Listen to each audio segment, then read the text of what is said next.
Why was Moses' body never found? This is one of the questions that defies time and has been debated for centuries. The mystery behind Moses' story transcends what was revealed in the Bible. There are secrets and truths that remain hidden, at least until today. In this video, we will explore the narrative of Moses and all the mysteries surrounding this intriguing and miraculous character. Moses stands as one of the most notable protagonists in the entire Bible and perhaps in all of human history. His actions and words left an indelible mark on history in a profoundly positive way.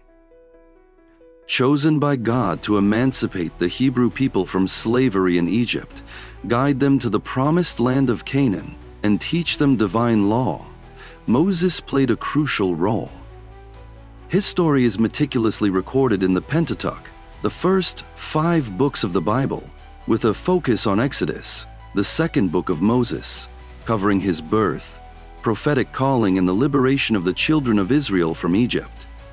Exodus narrates an incredible saga, the greatest escape in history, in which more than 2 million slaves fled from one of the most fortified nations in the world. This narrative is filled with miracles, including the most renowned ones in the sacred book. Leading this historic moment was Moses, a man who witnessed more miracles than Abraham, Isaac, and Jacob combined. In addition to the miracles that occurred when God intervened on behalf of his people, some of these events may seem magical, such as the transformation of Moses' staff into a serpent. However, most of these events were clearly a manifestation of divine power over creation for the benefit of his people. Moses' journey is filled with examples like these. Let's delve into the details of Moses' entire journey until his death. Moses was born in a challenging period for his people, the Israelites, who had lived in Egypt for centuries. Initially settled there during the rule of Joseph, an ancestor of Moses, who had been governor of Egypt, the Israelites went from a privileged life to slavery under the rule of the Egyptian pharaohs. To face this challenge, the pharaoh ordered the massacre of all Israelite children. Fearing the rapid growth of the population, Moses' family was determined to save him from death. Initially, they hid him, but soon they realized the need for a different plan. Moses remained hidden for 3 months, and when they could no longer keep him a secret, his mother placed him in a papyrus basket and hid him among the reeds at the banks of the Nile, while his sister watched from afar. The child was found by the daughter of Pharaoh Ramesses II, who was bathing in the river. The sister of the child offered to find a nurse for him, and his own mother was chosen to nurse him. After growing up, the young man was returned to Pharaoh's daughter, who called him Moses and raised him as a noble in a prosperous environment. Thanks to this dramatic situation, the son of an Israelite slave was raised as a prince in Egypt. Despite his status and luxurious lifestyle, Moses always maintained a connection to his roots and sympathized with his enslaved Israelite compatriots. Before we continue, tell me, are you enjoying the story and would you like to discover more mysteries of the Bible? If the answer is yes, subscribe to the channel to receive all the stories and secrets of the Bible. Time passed, Moses became an adult, and one day, he witnessed an Egyptian brutally mistreating a Hebrew slave. Outraged by this injustice and cruelty, Moses took control of the situation and, thinking no one was watching, killed the Egyptian and buried the body in the sand to hide the evidence. The next day, while Moses was out again, he witnessed 2 Hebrew slaves fighting each other. Trying to intervene and separate them, one of them turned to Moses and asked if he planned to kill him, as he had done with the Egyptian. Moses immediately realized that the news of his impulsive actions from the previous day had spread, and he feared for his life. It didn't take long for Pharaoh to retaliate against Moses for the murder of the Egyptian. He set an Abraham for their lives.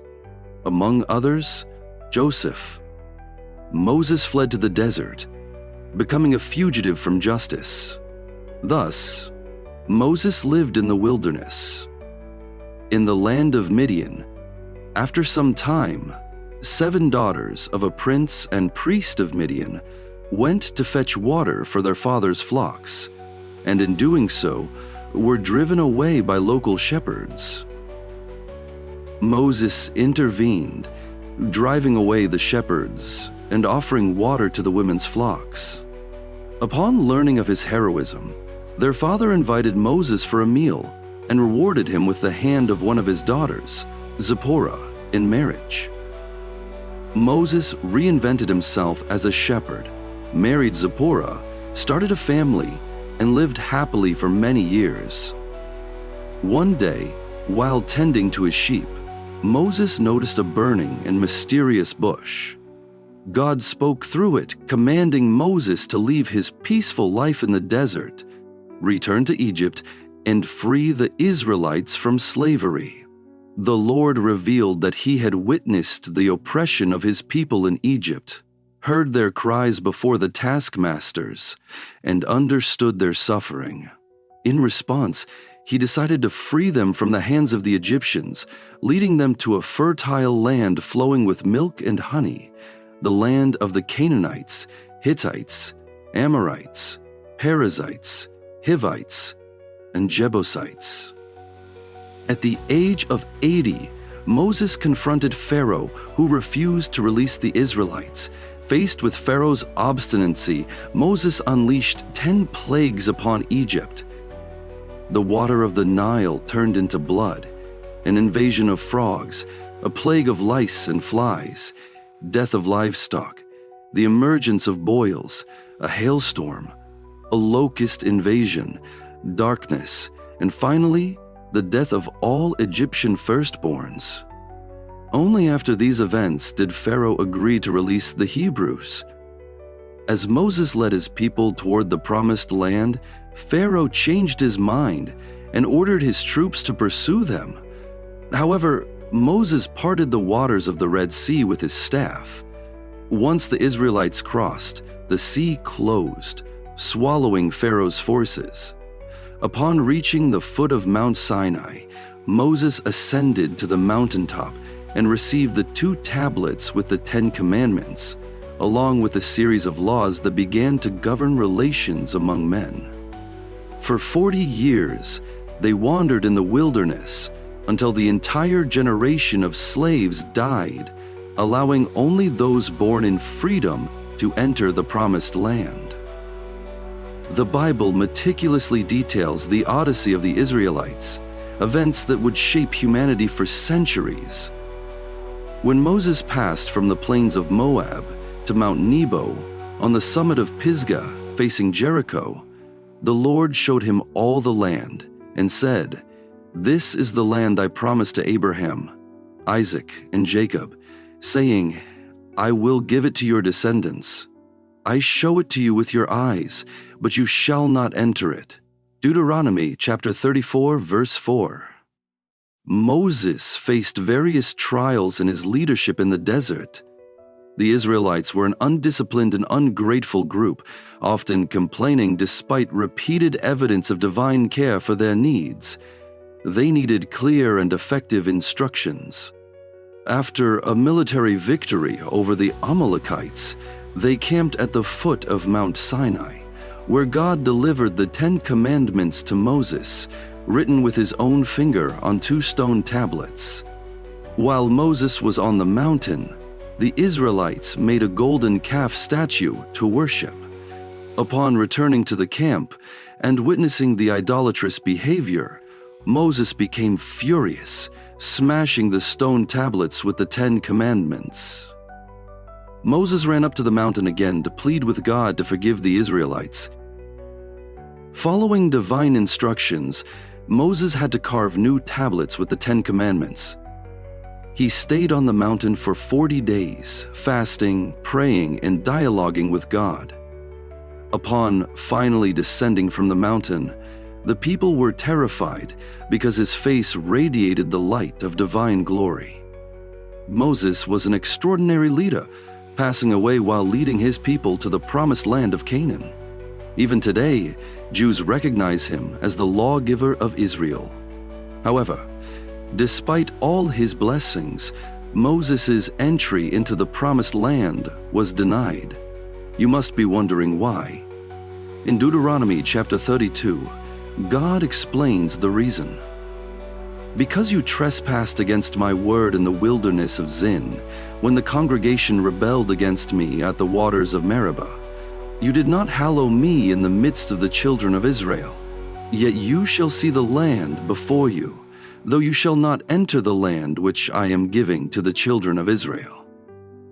God kept his promise and revealed to Moses the promised land, but he did not allow him to enter. The incident at the waters of Meribah is recorded in Numbers chapter 20. Near the end of their 40 years of wandering, the Israelites reached the desert of Zin, where there was no water, and the community revolted against Moses and Aaron. God kept his people, and Moses went away unheard. They fell prostrate before God, and he instructed Moses and Aaron to gather the assembly and speak to the rock from which water would flow. Moses, angered, proclaimed before the assembly, "Hear now, you rebels, shall we bring water for you out of this rock?" Numbers chapter 20, verse 10. He then struck the rock twice with his staff, and water gushed out as God had promised. However, God immediately declared that due to their lack of faith and failure to honor his holiness, Moses and Aaron would not lead the children of Israel to the promised land. The punishment may seem severe, but upon closer examination of Moses' actions, several mistakes become evident. He disobeyed a direct order from God, who had instructed him to speak to the rock, but Moses struck it with his staff. Previously, in Exodus chapter 17, God had instructed Moses to strike a rock to bring forth water, but the instructions varied here. God wanted Moses to trust him, especially after so many years of close relationship. Moses did not need to use force. His simple obedience to God and trust in the fulfillment of the divine promise were sufficient.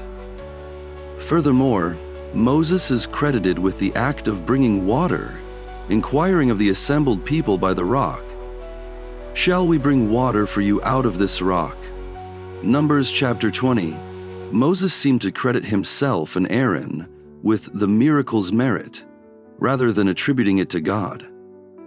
This public attribution of credit did not go unnoticed by God, who could not let such an act go unpunished, expecting the Israelites to understand divine holiness. The rock providing water is symbolized in 1 Corinthians chapter 10 as Christ. The rock was struck in Exodus chapter 17, just as Christ was crucified once, Hebrews chapter 7. Moses' speech to the rock in Numbers chapter 20 could be interpreted as a representation of prayer. Jesus was wounded once and continues to offer living water to those who pray in faith. However, when Moses struck the rock in anger, he compromised the biblical typology and indeed symbolized the crucifixion of Christ once again. The punishment imposed on Moses for his disobedience, pride, and misrepresentation of Christ's sacrifice was severe. He was prevented from entering the promised land, Numbers chapter 20. Surprisingly, we do not witness Moses complaining about his punishment. Instead, he persisted in leading the people faithfully, honoring God in his holiness.